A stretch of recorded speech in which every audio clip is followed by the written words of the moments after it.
Salut! Sunt Laura Laurențiu, bucătar și food blogger la lauralaurențiu.ro și mă urmărește azi în bucătăria mea de acasă, unde o să-ți arăt cum fac o plăcintă parfumată cu dovleac, cu foi fragede și gustoase făcute în casă. E una dintre acele plăcinte simple care se asamblează și se coc într-o singură tavă, atât de ușor de făcut, de nici nu-ți vine să crezi cât de puțin ai muncit și cât de minunată iese.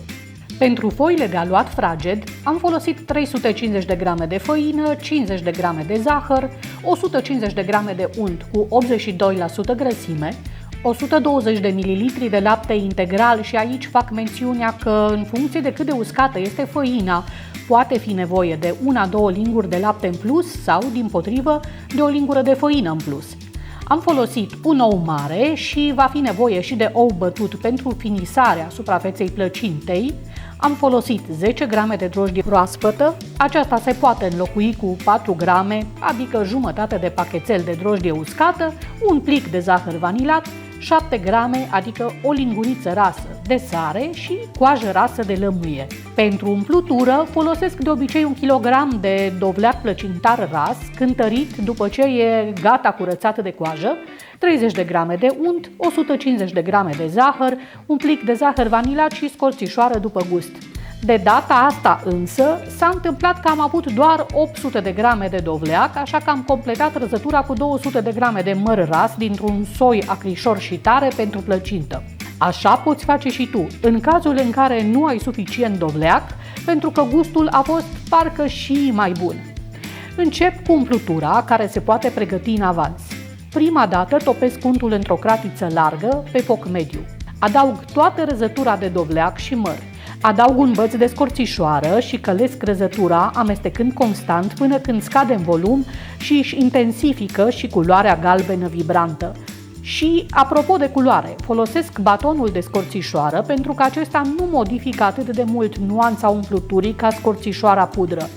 Voi folosi și pudră de scorțișoară la final, dar într-o cantitate mai mică, pentru că mă interesează mult și aspectul plăcintei. Vreau o umplutură de un portocaliu apetisant și nu una brună.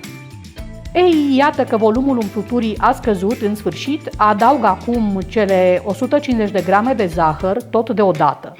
Și mai călesc umplutura amestecând frecvent vreo 3-4 minute, apoi opresc focul, adaug zahărul vanilat și o linguriță de scorțișoară și amestec bine.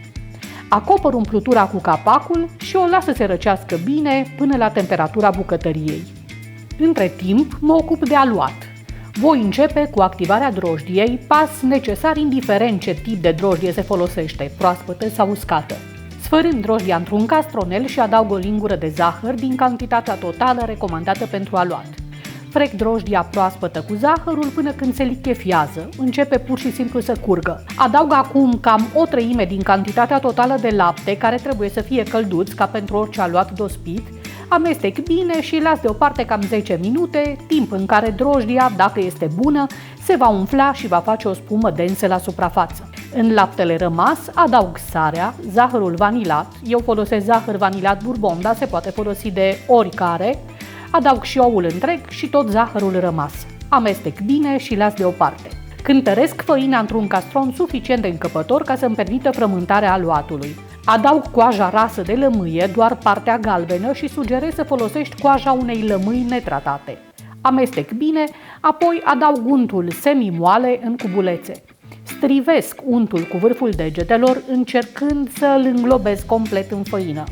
Insist până ce obțin o textură cu granulație ca de nisip ud, semn că făina a încorporat untul. Fac loc la mijloc în castron și adaug drojdia activată, restul lichidelor și amestec bine cu lingura. Când lingura nu mă mai ajută, iau aluatul la frământat.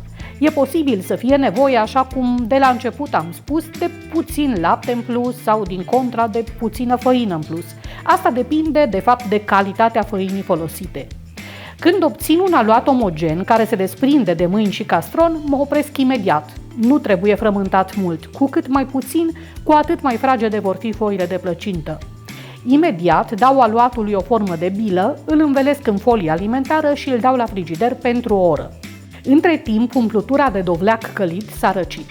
Scot acum batonul de scorțișoară și pentru că am folosit și măr în umplutură, merele fiind mai zemoase, adaug și o lingură de pesmet, lucru facultativ și de care nu e nevoie dacă folosești doar dovleac. Pornesc cuptorul și îl fixez la 170 de grade Celsius, căldură de jos și de sus, static. După o oră, presar planul de lucru cu făină și împart aluatul răcit în două părți pe cât posibil egale.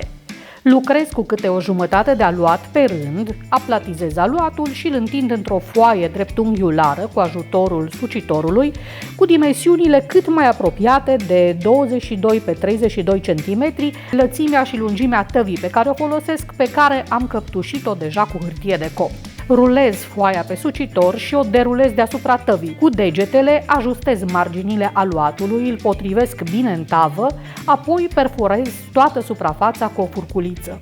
Deasupra foii de aluat așezate în tavă, răstorn toată umplutura. Cu spatula o presez într-un strat compact și o nivelez cât mai bine. Întind a doua foaie de aluat și o transfer cu sucitorul deasupra umpluturii. La un capăt, iată, aluatul e ceva mai mare, dar nu e o problemă. Tai cu cuțitul și presez bine aluatul de jur împrejur. Perforez aluatul cu furculița pe toată suprafața, apoi, cu o pensulă moale de silicon, ung foaia superioară cu ou bătut. Cuptorul fiind deja încins la 170 de grade Celsius, căldură de jos și de sus, în modul static, pot să dau imediat plăcinta la copt la o înălțime medie.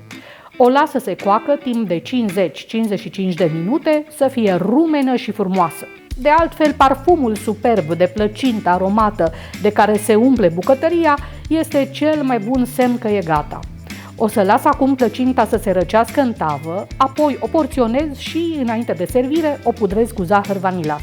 Dacă rețeta ți-a plăcut și ție la fel de mult pe cât îmi place mie și familiei mele, sunt sigură că vei dori și să o încerci. În acest caz, te invit să accesezi linkul din descrierea videoclipului care te va conduce la articolul de pe blogul meu, unde vei afla multe alte informații despre această rețetă, dar vei găsi și lista de ingrediente la gram în format print, informații nutriționale și altele.